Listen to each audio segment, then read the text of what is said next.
Hello people, it's the Secret Anime Fan here. Today's video is on Isuka. Who's that, you may ask? Well, it's Ace's Smoker to what Smoker is to Luffy. Well, kind of. I'm also going to do the story of Draw, who's also crucial to the story of Isuka. They both go hand in hand. And they actually both kind of act as Smoker, or you could think of it as Isuka being Tashigi and Draw being Smoker. If you're familiar with One Piece, you know what I'm talking about. Now, I will have to reveal a few spoilers for for the anime, as is the nature of this kind of video. But like always, I try to keep them to an utter minimum. And this video isn't even based on the manga or anime, so you have to worry about that even less. If you're not familiar with One Piece, that's fine. I will try and explain all in this video. This video will cover her story and be an overview of her character. I was planning to do some of Ace's original crew, but I'm going to do that in a different video now. I'm using the Ace novel for information for this video and some of the One Piece magazine that covered part of his story. And by magazine, I don't mean manga. I'm not a noob and call manga magazines. One Piece has its own magazine. Unfortunately, I can't get my hands on it. Plus, it's not been released in English yet, so I'm going to have to use the internet as my source. So I hope to get my hands on it one day. And as soon as it is available for purchase, and if I remember, I'll add the link to where you can get it in the description below. Now, the final volume of the Ace novel has yet to be released, so depending on when that is released, I'll have to update this video. I'm looking forward to whenever I get my hands on any of the novels, so yeah. Okay, let's get started. I'm going to skip the appearance as it's seen on screen, but I would like to hear your opinions on her appearance in the comment section. Let's get started with her history and story. Okay, so Isuka's history starts in the novel. For her, it starts when she's a little girl. Her village came under attack by pirates and fire broke out, causing the village to go up in flames. During the attack, Isuka's parents were killed, but lucky for Isuka, Draw was there and present at the time. I believe he was fighting pirates and she saved Isuka. It was during this fire that Isuka received a scar caused from burning. You may think that it's the plaster or the band-aid, I think it's called in America, that's shown on screen, but nope, apparently the scars on the back of her hand, or at least that's the interpretation I got. She becomes relevant to Ace's story many years later when she has now joined the Marines and has reached the rank of Ensign, I think it's called, and that's the lowest officer rank in the Marines. She managed to infiltrate Ace's ship and she managed to do a pretty good job at it, like getting on board, but she was spotted when she was on board But she was spotted by Ace's crew, but she actually managed to effectively block a gunshot from one of Ace's crew members. I'm not going to try and pronounce the name at this time. She prepares to go on and try and arrest Ace and the Spade Pirates, but much to her surprise, Ace is not scared in the slightest and starts to crack jokes. And if you know One Piece, you know Ace, then you know this comes as no surprise. She goes on to attack Ace, but to no avail because, of course, Ace has the Mera no Mi Devil Fruit. For those not in the know, he has the ability to turn into fire. And if you don't know about Devil Fruits, go look up a video on that. She is, though, to her merit, able to dodge any attacks that the Spade Pirates were throwing at her. That's Ace's crew. Isuka also had an ulterior motive to boarding the ship, and that was to distract the Spade Pirates so the Marines could catch up to Ace. But just like a game of Yu-Gi-Oh!, the Spade Pirates counter with a trap of their own, a trap with a trap. I can just imagine it now. Spade Pirates who pulled the trap saying, you've been caught in my trap. I think it's the second time I made a video with a Yu-Gi-Oh! Reference. I don't even like Yu-Gi-Oh! That much. I liked it a lot as a kid, but let's move on.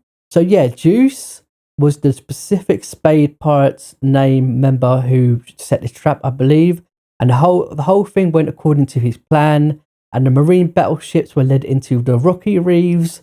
And when one of the ships sinks, Isuka, who quite nobly chose to try and save her comrades instead of capturing Ace, but things were about to get worse for Isuka as Ace one-shotted her. I'm just joking.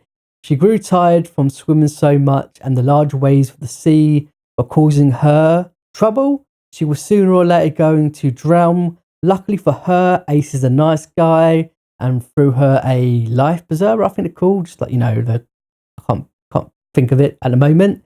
So the actual opposite of my little joke before, so yeah, sorry for that. But I get the impression that she may have actually preferred the other option as she was actually mad that Ace saved her.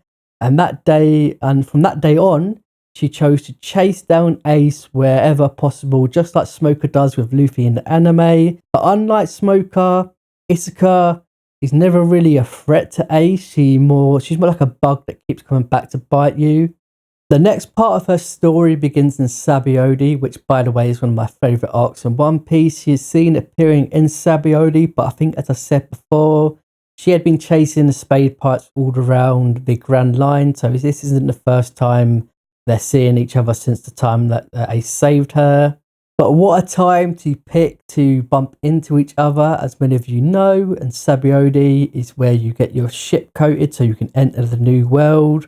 And they have to wait 3 days in order to get their ship coated. So yeah, so her showing up is just going to be, as you can imagine, is just a big annoyance to Ace, or kind of, you'll find out in a second. And she's actually on holiday, or technically on holiday, when she's at Sabaody. So she finds Ace and demands him to come out of his ship. And Ace entertains her demand and comes out just to make the topic of conversation about how good the food is on Sabaody before he makes a run for it into town. She eventually catches up to Ace at the Sabaody amusement park at the Ferris wheel, and the two took to quarrelling. And of course, no one was seemingly paying attention to the fact that they were on a Ferris wheel, and the cart, or gondola, I'm just going to quote the Ferris wheel cart, slams shut, and they are stuck on the Ferris wheel together. One of Ace's crew members is also present at the time, and he's called JUTSU, the one who set up the trap. Now, you can just imagine what the atmosphere would be like trapped in a Ferris wheel with your arch enemy.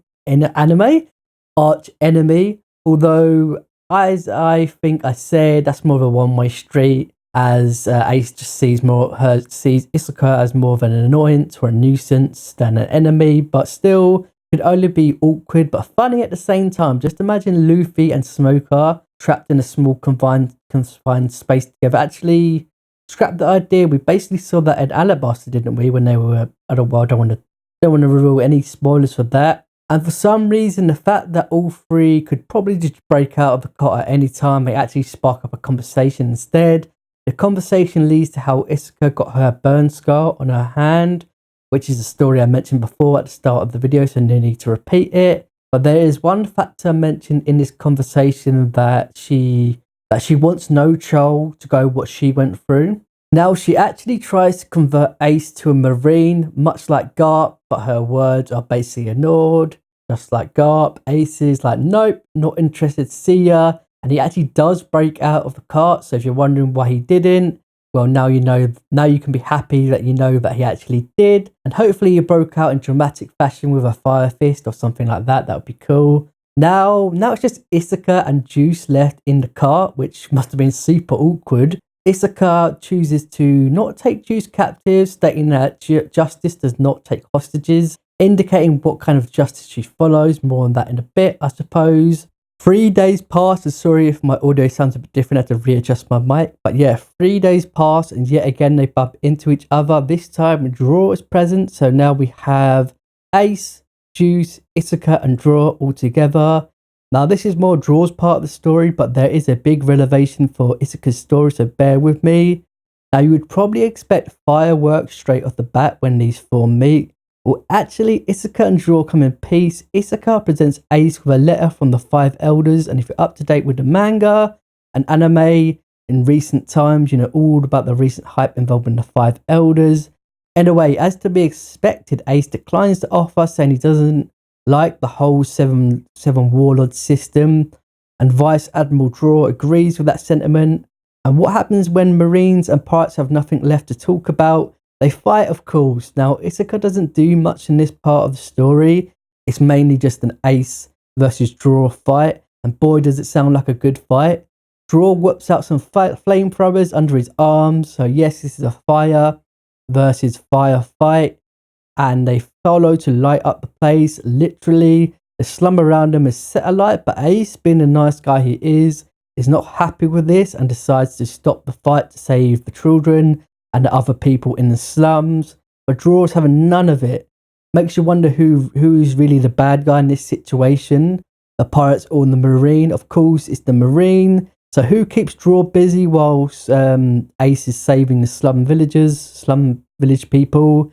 That's JUTSU, of course. Now Isuka, who is kind of having flashbacks for this whole experience of what happened to her as a child, chooses to aid Ace in helping the slum residents. So there's some hope for the Marines yet.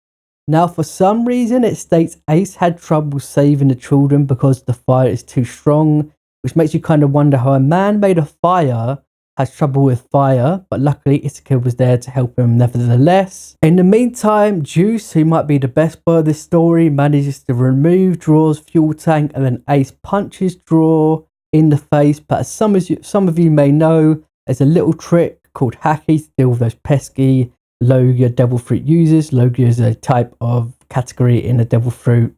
Go look it up for yourself. And this is exactly what Draw uses. He grabs Ace by the neck, nullifying Ace's fire devil fruit. Draw goes in to deliver the killing blow, but Ace pulls the anime classic, the talk no jutsu, if you're familiar with that joke from Naruto, where they actually talk about justice for a bit, or the conversation goes on about justice. Draw declares he will kill Ace in the name of justice, which Ace replies, the kind of justice that would burn innocent civilians, obviously referring to Draw's use of fire during the fight, which Draw deduces is an inconsequential aspect when delivering justice, meaning he doesn't care, indicating that he is the kind of Marine who follows absolute justice. The fight continues, and eventually, during all the fire-related chaos, Draw's fuel tank explodes, causing injury to both of them. Yet again, I don't know why Ace was injured by this, but because he's a Logia. I just don't know how that would affect him. But it's best not to get too hooked up on these kind of things. Let me know your thoughts on that in the comment section. Ace starts to get an upper hand despite Draw having Haki, then blam. They both punch each other at the same time, but this time it's different. Okay, I think I'll end the video there for now. That's part 1 done. If you're interested in part 2, it'll be released soon. I have to go, so I have to record the second part another day. So that's my excuse. Plus, people really want to sit around for about 10 minutes. No one wants to see like a 25-minute, 20-minute video most of the time. I hope you enjoyed the video.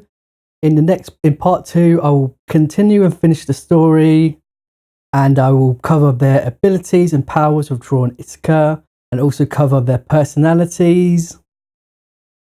And if you want to check out my channel, please like and subscribe. Also, leave a comment down below what you thought of Isuka and Draw. And yeah, check out my channel for manga reviews, My Hero Academia, Promised Neverland, One Piece, things like that. I do theories from time to time. And of course, I do character stories. I've been doing One Piece a lot recently. But if you want to check out any other animated for me to do character stories on, feel free to do so. Please like and subscribe, and see ya.